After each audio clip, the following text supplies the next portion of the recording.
But tonight, we begin right here in Vietnam. Tomorrow, President Trump will kick off a series of historic meetings with North Korean dictator Kim Jong Un. Both leaders arrived yesterday. President Force on Air Force One and Kim Jong Un via a 60-hour train ride. Somebody buy this guy a plane. I guess maybe it was in the shop getting repaired. But 2 years ago, remember the hate Trump media mob told you, we the people, the president, oh, he's leading us to nuclear annihilation in response to what? North Korea, their hostilities, rockets being flown over Japan, threatening Guam, threatening the continental U.S. Trump deployed multiple aircraft carrier strike groups in the region. He nicknamed Kim Jong Un Little Rocket Man. He reminded the despot about America's nuclear superiority. He squeezed North Korea's only real ally, China, with tariffs. He deployed the strategy. It's called peace through strength. And all while America's left told you the sky was falling. He's going to start a nuclear holocaust. Little Rocket Man, fire and fury. My button's bigger than yours. This is how the media reacted. The idea of a nuclear showdown with North Korea keeps you up at night? I would recommend deleting your Twitter app. He is not merely being cavalier with a threat about nuclear war. He's being cavalier in a way that makes him seem demented. These are the messages from a person who is not well, from a leader who is not fit for office. President Trump is goading Kim Jong Un to test a nuclear missile again, to prove its reliability, to show him wrong. And fundamentally, I think it comes across as two kindergartners who are jostling each other, except that each has nuclear weapons. Well, here's what... Too late after 100,000 Americans die. After a nuclear holocaust. Or after a million die in Seattle. And that's where we are. This is not an exaggeration. Trump's comments about nuclear weapons have experts worried he could literally inadvertently trigger a catastrophe. They said the same thing when Reagan called the former Soviet Union the evil empire. And per usual, and he challenged Gorbachev, tear down this wall. They're completely wrong again and again. And as you might have noticed, there's no nuclear holocaust. In fact, quite the opposite. What have we seen? North Korea completely stopping firing ballistic missiles over Japan, threatening the region, threatening Guam, threatening the continental United States. They returned the remains of U.S. servicemen, brave heroes who died in battle during the Korean War. They agreed to negotiate the denuclearization of the entire Korean peninsula. Oh, and hostages were returned. A huge deal. And it's not just about North Korea. Now, China is being held accountable for its rampant intellectual property theft. And because of the real serious threat of ongoing tariffs, well, guess what? New, better trade deals that help Americans, that help farmers, that help manufacturers, that help our car industry are now on the table. Despite all this success, of course, the hate Trump media mob and Democrats publicly rooting for the president to fail in his upcoming negotiations with Kim Jong Un.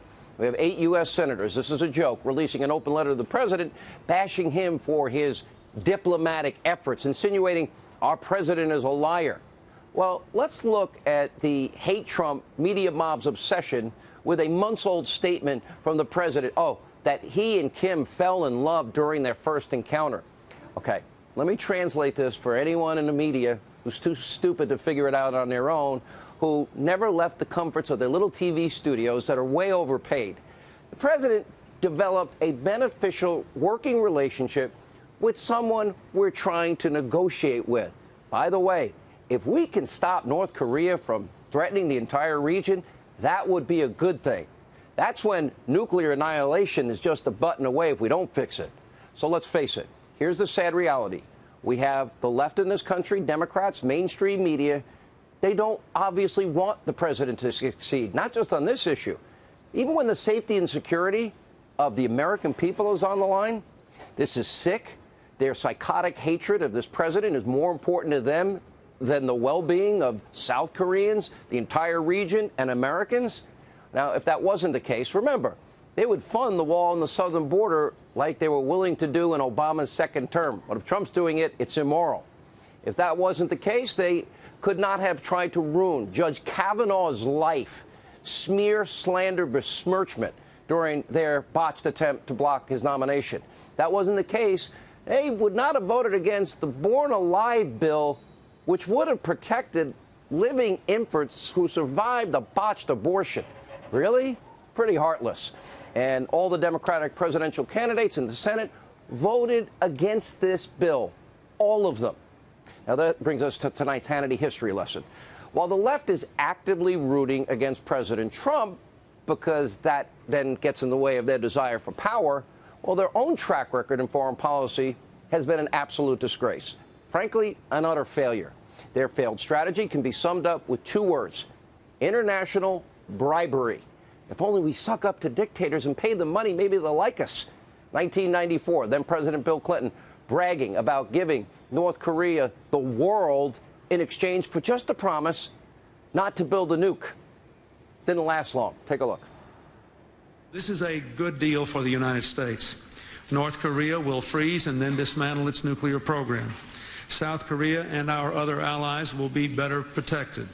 The entire world will be safer as we slow the spread of nuclear weapons. South Korea, with support from Japan and other nations, will bear most of the cost of providing North Korea with fuel to make up for the nuclear energy it is losing. And they will pay for an alternative power system for North Korea that will allow them to produce electricity while making it much harder for them to produce nuclear weapons. The United States and international inspectors will carefully monitor North Korea to make sure it keeps its commitments. Only as it does so will North Korea fully join the community of nations. Well, it wasn't a good deal for the American people because North Korea took the money and ran. And today, yeah, they have a nuclear weapons arsenal. President Trump is now stuck cleaning up his mess. And sadly, Obama didn't learn from Clinton's abject foreign policy failures. Remember in 2015, then President Obama tried to bribe the world's leading sponsor of terrorism with $150 billion in cash and other currency that they dumped on a tarmac in Iran for the mullahs of Iran that say death to America and death to Israel and burn our flags. What do we get in return? We got a promise again that they wouldn't develop nuclear weapons for a few years. President Obama called it an unprecedented achievement in stupidity, but Iran used that money, what? We now know to fund terrorism all over the Middle East as proxies of wars all over the place, killing so many innocent humans in the process, killing innocent civilians around the world. Iran still publicly plotting the annihilation of Israel, still burning the U.S. flag, still chanting death to America, death to Israel. And Obama's flawed nuclear deal, thankfully, because of President Trump, is now totally obsolete. If we don't learn from the past, yes, we're doomed to repeat it. Just like Reagan, peace through strength, we can learn from success as well. And that's why the president will only open up the spigot of economic opportunity in North Korea if Kim Jong Un agrees to join the Nuclear Non-Proliferation Treaty, which opens up his country to regular, unabated checks on his nuclear program. And he'll help his people out in the meantime. And he also has to agree to phase out and dismantle all of his nuclear weapons. Accountability, verification, or no deal. Now, as a country that is learning from our past failures is critically important, not just abroad, but right here in America, within the United States, our country. In 2010, when former President Obama and his fellow Democrats rammed Obamacare down your throat, remember, they made a lot of promises again and again. Keep your doctor, keep your plan, and save less, and lower drug prices. Well, a lot of people lost their doctors, lost their plans, and everybody's paying more. All Americans will be insured. Didn't happen. Health care costs have skyrocketed. Some Americans only have one plan. 27 million Americans today still remain uninsured. Bernie Sanders, Kamala Harris, nearly every other far-left radical Democrat is pushing Obamacare on steroids, human growth hormone times a million. They're literally calling for every American to lose. You cannot have private health insurance and let our ever so competent federal government, the ones that gave us Obamacare, handle it all. Take a look. Will these people be able to keep their health insurance plans, their private plans, through their employers if there is a Medicare for All program that you endorse? What will change in their plans is the color of their card. So instead of having a Blue Cross Blue Shield card, instead of having a United Health Insurance card, they're going to have a Medicare card. All right, that multi-trillion-dollar big government takeover, just one small part of what is now the radical, extremist, democratic, socialist 2020 agenda. Kamala Harris, Elizabeth Warren, pushing widespread reparations. Also, almost every single Democratic candidate right now is backing this insane Green New Deal. Free everything for everybody. Free childcare, free housing, free healthy food from government healthy food, free vacations, free family leave, free health care, but you can't have a private insurer. Free, free, free. Oh, and retirement. And you don't even have to work. Oh, yeah, by the way, no more oil, no more gas, no more airplanes, no more cows, no more powered cars, and the government will rebuild every single building in America for energy efficiency. Well, all in 10 years, and by the way, we have our first cost estimate at a meager, up to $94 trillion. Even though the world, of course, is supposed to end in 12 years, according to Ocasio-Cortez. Now, this plan would wreck the United States. It would be an unmitigated disaster, nothing but a path to poverty. It would destroy the greatest wealth and innovation producing system that mankind has ever seen. It's called capitalism. And that's not all. The radical plans keep coming and coming. It's open borders, eliminate ICE, and if they get their way, only the government gets to have the Second Amendment right. In fact, as we speak, House Democrats, they are prepping a bill that would criminalize many gun sales. And let's never forget their unified opposition to living humans surviving abortions. This is the new extreme radical Democratic Socialist Party. All Democratic senators running for president voted against the Born Alive Survivors Protection Act.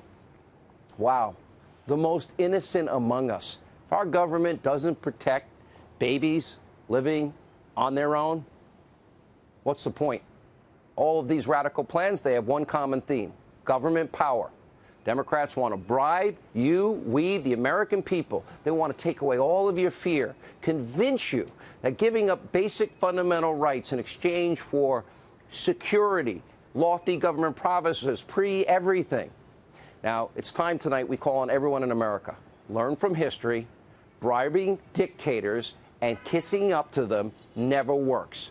Socialism always ends in death, poverty, and destruction for all. We'll have a lot more coming up in the course of the show. But first, let's preview what is about to go down tomorrow in our nation's swamp. So while the president is here in Vietnam, the president's former attorney, Michael Cohen, is going to testify in public 3 days in a row.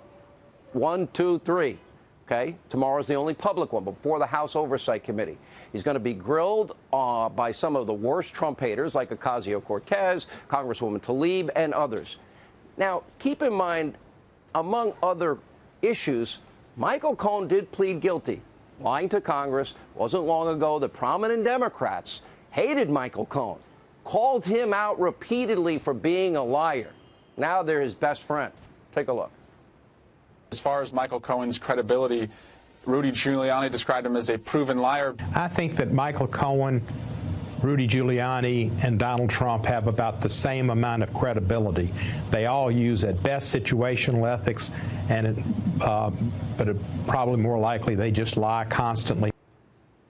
So now Michael Cohen is the Democrats' new best friend forever. Sadly, he's going to report to prison in May to serve a multi-year sentence. And you know what? He and his family have been through an awful lot. Frankly, hell. And Democrats, in my opinion, are just shamefully using him as a political prop, not to learn anything new, but once again to bludgeon President Trump, to make him look bad. While he's in the middle of high-stakes, historic negotiations abroad, here in Vietnam, to keep the world safer. Whatever happened to politics ending at the water's edge? You know, it is a pretty heartless act by a group of people just blinded by all things Trump. And as of for tomorrow, as a kangaroo court plays out on Capitol Hill, President Trump is going to be fighting for America's interest abroad, flying 25 hours to try and make the world a safer place, keeping the country, the citizens of the United States safe in the process. Pretty despicable.